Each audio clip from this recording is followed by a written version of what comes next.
Origami Cranes. What do we have to? 16 to 20? Ugh,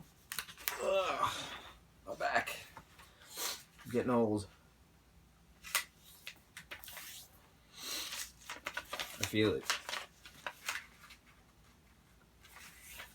I know it's a stupid thing to say because I'm young, quote unquote. And I know anytime I say, oh, my back, I'm getting old, or my hips pop, or my knees go, or some stupid pain happens for some stupid reason, I always say I'm old, or I'm getting old. And then anytime I say that, it's a middle-aged person or older person says, oh, don't say that, you have no idea.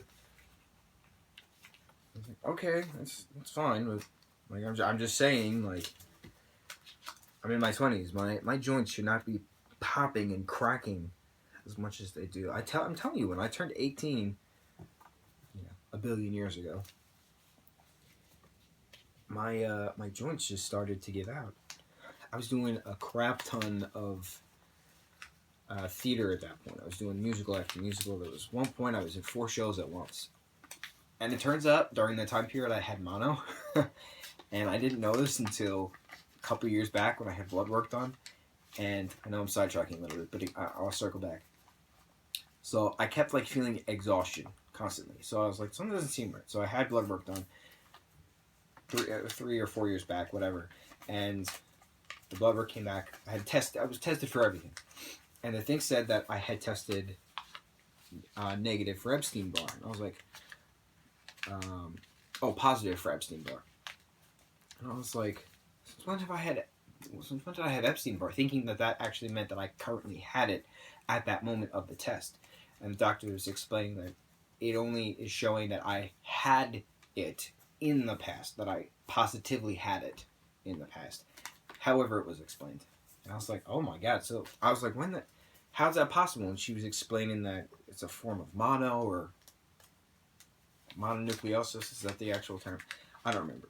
The kissing disease, when you share drinks with someone or you're kissing someone who happens to have mono, and it's a lot of teenagers get it. I was a teenager at the time, apparently, when I got it. So she was questioning me about my history of saliva, and she kind of deduced that during that time when I was in so many productions at once, that's probably when I had it, because I was saying how exhausted I was, doing the 4 things, that I could barely focus in school at the time. And she concluded that that's when I had mono, which then eventually turned into Epstein-Barr, and that it's still in my system, and that's why it's showing in the blood work that I've had Epstein-Barr in the past. So I just assumed that I was exhausted from being in 4 shows at once. Turns out I was exhausted for being in 4 shows at once, plus the fact that I was actually sick. And I didn't know that. So it's a testament to my immune system, I guess, that's actually how it came into fruition.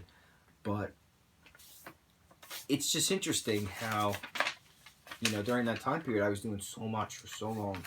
And it was show after show after show. And, constant dancing, constant movement, constant vocalization, constant, workouts for different roles. And it was tough. It was very tough. And a lot of people that, are in sports understand that constant work ethic. But they think it's a joke when a theater kid says the same thing, that they understand exhaustion. How dare you compare theater to sports? We actually use our muscles. I was like, I'm sorry, have you been to a dance practice? Like, workouts are insane. And yeah, I get it. Lacrosse is difficult. Like, football's difficult. Hockey's difficult. But everything has its own version of difficulty. I mean, bowling is still a sport. It's not as difficult as the other sports, but it's still a difficult sport. I bowled for 10 years. I fully understand how difficult bowling is, how much of a workout you get while bowling. And people who don't bowl don't understand that. They think, what? You run up and down a lane, you throw a ball. How could it be so exhausting? I'm sorry, have you done it? Have you been in championships? Have you done this and that? For 10 years? Unfortunately, I had to stop because I was acting, but yeah, so I think because I did so much for so long at such a young age that it wore my body out really quick. And atop from being sick for so long, like something screwed up. So I think that's why anytime I sit down or get up or my hip pops or my knees go or something, that it's just wear and tear from when I was extremely active, which makes sense. I assume sports people have the same occurrences going on. It's weird. Biology, science, evolution, actual science, evolution. This nonsense of creationism. I don't care to talk about religion. I'll gladly share more stupid stories, but religion is mythology. And what is mythology? Collections of myths. What is a myth? A myth is a story. Humanity has come such a long way from when we were cave dwellers discovering fire from the god Prometheus.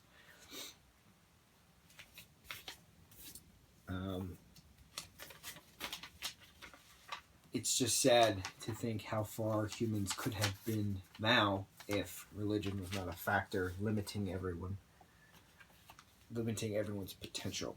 And here we are destroying the earth we live on, the planet we live on, called Earth, because we're too stupid as a collective.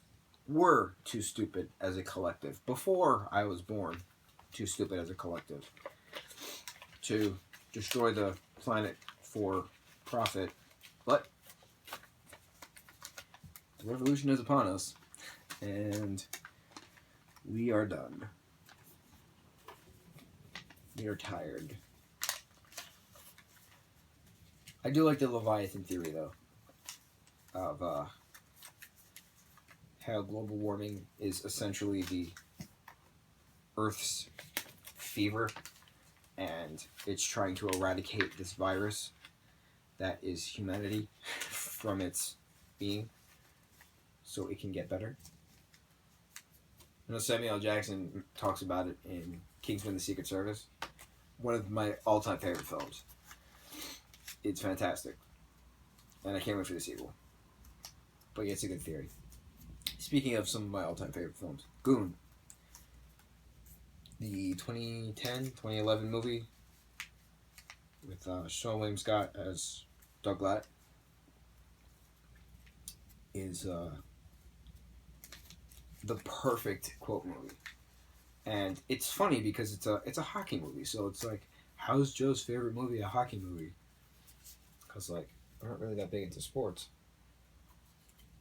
But it is, because it's hysterical. And it's perfectly written, and it's perfectly executed, and it's just absolutely hysterical for various reasoning.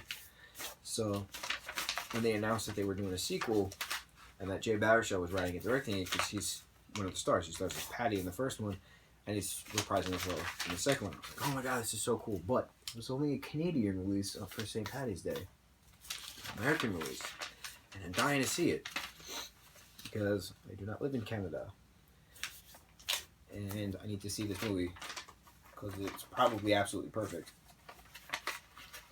So, whenever they release the digital version, I'll obviously watch it. Like, I have a Doug Glatt jersey, actually. I got it last year. As a birthday present, maybe? Christmas year? I don't remember. Like, I'm a big fan.